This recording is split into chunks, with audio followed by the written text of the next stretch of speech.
By the 1820s, when Brazil became independent, the internal waterways of Recôncavo in Bahia were one of the richest areas in the world. African slaves produced vast quantities of sugar and tobacco that were shipped throughout the whole world. The capital of the interior, Cachoeira, meaning waterfall, was a splendid city. Now all of that is gone. Today, the Afro-Brazilian population that stayed behind cultivates its complex cultural heritage against a background of ruins. In 2003, in a stall for tourists, I saw some pieces that captured, in a new way, the old themes of the Afro-Brazilian religion. When I asked who produced these pieces, I was taken next door to the basement of an old, now roofless mansion. There, I was introduced to a soft-spoken young man, Fulô. His nickname, meaning flower, seemed to clash with the powerful physique of a master fighter of capoeira, the dance-like wrestling technique of Bahia. As I got there, he was busy colouring with a straw the little figurines of Portuguese sailors for a ritual boat that he had been asked to make for a religious ceremony. In the walls, he had painted a copy of the Mona Lisa. He finds Leonardo's drawings of muscular man and women a major source of inspiration. But the pièce de résistance was a representation of Charlie Chaplin and the Kid, from the film with that name, a piece where the courage of kindness wins over brute force. Placed between the mythical representation of Brazil's natives, the caboclo, and of Hulk, the superhero, between the African goddess Oshun and Wonder Woman, Fulô's soft singing voice contrasted with his muscular torso. In his workshop, we were immersed in a universe where the unleashing of violence was dominated by the tender eyes of Charlie. I asked, "And why did you decide to use comic books?" He replied, when I was a kid, I used to read comic books so as not to go around the streets doing stupid things. So..."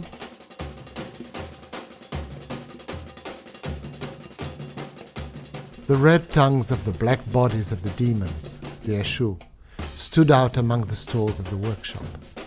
Highly sexualized, a drinker of rum and an inveterate smoker of cigars, Eshu is the ambassador of the divinities, the intermediary of the desires of humans, a demon gatekeeper, king of the crossroads, an ambiguous amalgam of energy that may serve the purposes of good as well as of evil. He can be our servant, but he can also be our henchman.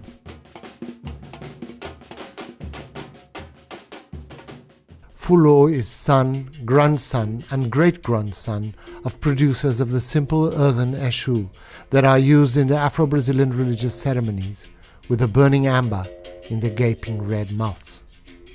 But he went his own way.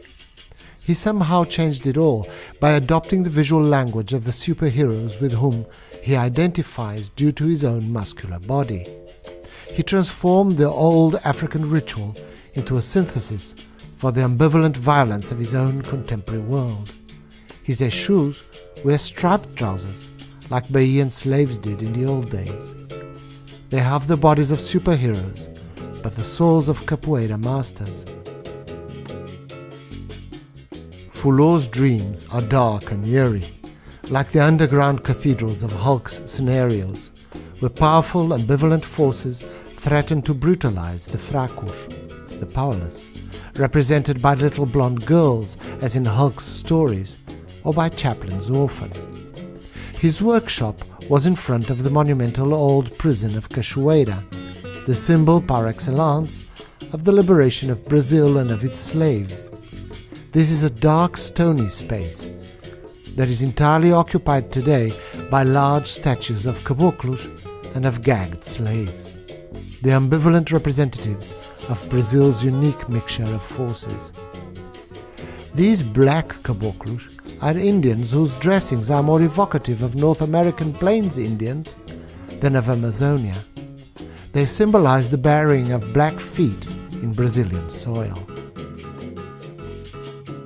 His name is Florisvaldo Ribeiro Santos, and flor de barro, meaning clay flower, is his artistic signature. The ephemeral form of art he inherited from his father consists in firing small earthenware figurines in simple wood fires by the roadside. Even after he became blind, his grandfather continued to produce these little figures in order to sustain himself, no matter that they came out a little twisted. But he inherited his keen sense of colour from his mother, Dona Leticia, who produces colourful rag carpets and rag dolls to sell in religious shops. Pretty but frightening dolls, where people stick pins that affect other people according to principles she was not keen to explain to me. Hers is a gun factory of sorts. Fulô belongs to the female divinity Oxum, water people as they say, like the Portuguese sailors, but river water in this case. In his cardboard box, where he keeps his sources of inspiration, we find a picture of his feminine alter ego. As he tenderly contemplates this worn page, we witness the merging of the one who desires with the one who is desired. Oxum is the divinity of waterfalls, of love and prosperity. She brings together matters of finance with matters of love. Her distinctive mark among the gods are her tears in sympathy for those she protects, children and pregnant women. It is not hard to see how, when he was young, Fulô succumbed to the charms of Wonder Woman, the superhero, whom he combines in his mind with his own Oxum. When I observed, "But look here, your Wonder Woman has a large bum, unlike the original," he replied with a sailor's smile, "Oh, that's because I like it." He keeps producing figurines of superheroes, even though no one particularly wants to buy them, just because he likes doing them. On his shelves, we see the divinities that guide his steps. The chief god, Shango, St. Francis, protector of the weak, St. George, slayer of the dragon, his own Oxum with blindfolded eyes. They mixed in with the heroes he dreams of. His first love, Hulk, Spider-Man, the capoeirista of comics, Bane, Rio, Jaspion, Iron Man, and so on. To these he adds some cosmological images that structure his world. Adam and Eve as they excitedly discover sex. The hearts of Jesus and Mary, the Pietà. His themes really are always the same, desire and suffering. But what Fulô really invented on his own is that wonderful array of mixed Exus, a powerful synthesis of contemporary violence. These hang between Exu's African roots and the North American language of modernity he saw in the comic books. These figurines are immersed in a world where captivity, the inheritance of slavery, is never too far away. The evil giant with his trident, the perverse fighter with his bottle of poison in his slave trousers, the horse of Exu, that is, the medium at mid-trance being possessed by the Orisha, the double-headed priest Exu that hardly requires any explanation.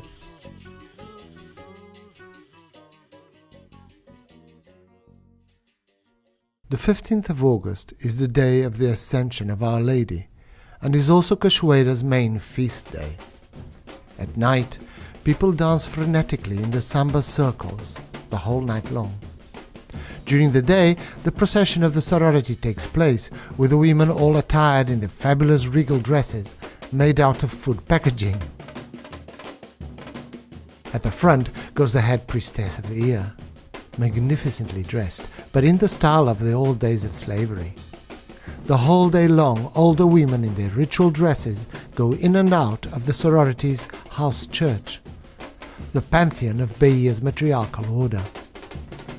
When Fulô was asked to represent Cachoeira in a figurine to sell to tourists, he opted for producing the ragged face of one of these matriarchs of the Good Death, so called because they celebrate the blessed dormition and ascension to heaven of the Virgin Mary, the Mother of Suffering.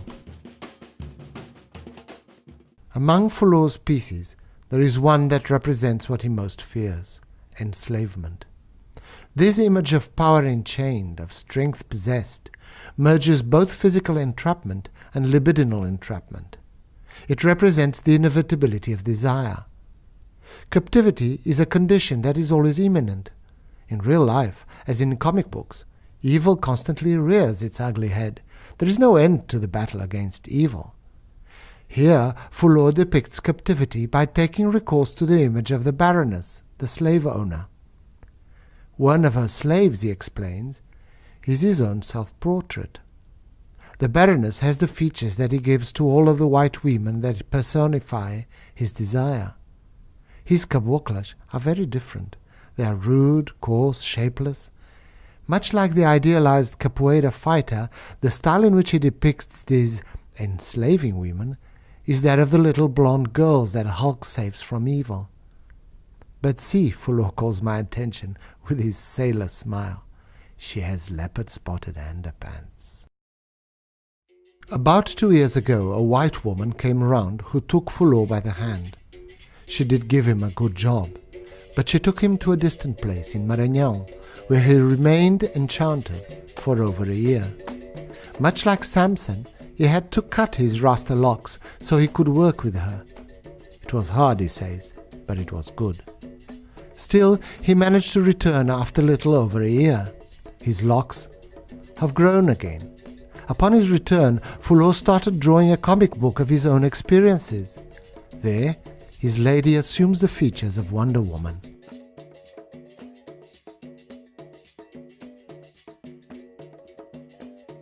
Desire and suffering are, after all, part of the same dynamic, one producing the other. The strength of man, like the strength of Eshu, is blind. It can work for good or for evil. People have to struggle to do good. They have to fight against captivity. The fact is that the wrestling style the slaves brought from Africa, capoeira, at which Fulô is a master, is nothing but a technique for controlling violence. In a world dominated by desire, one is always at the gates of captivity, either through one's own will or for lack of strength to resist. Now that the ruined mansion of his old workshop has been transformed into a new hotel for tourists, Fulô lives with his mother and his brother in a house right at the top of the slope behind the old prison, overlooking Cachoeira and the river Paraguaçu, where his water people, his Oxum, dwells. He works in a bright red room to the loud sound of Laura Pausini's orgasmic music, his favorite, he explains. There, in the fierce light of the late Bahian afternoon, I found him painting his ephemeral figures of power, captivity, and desire.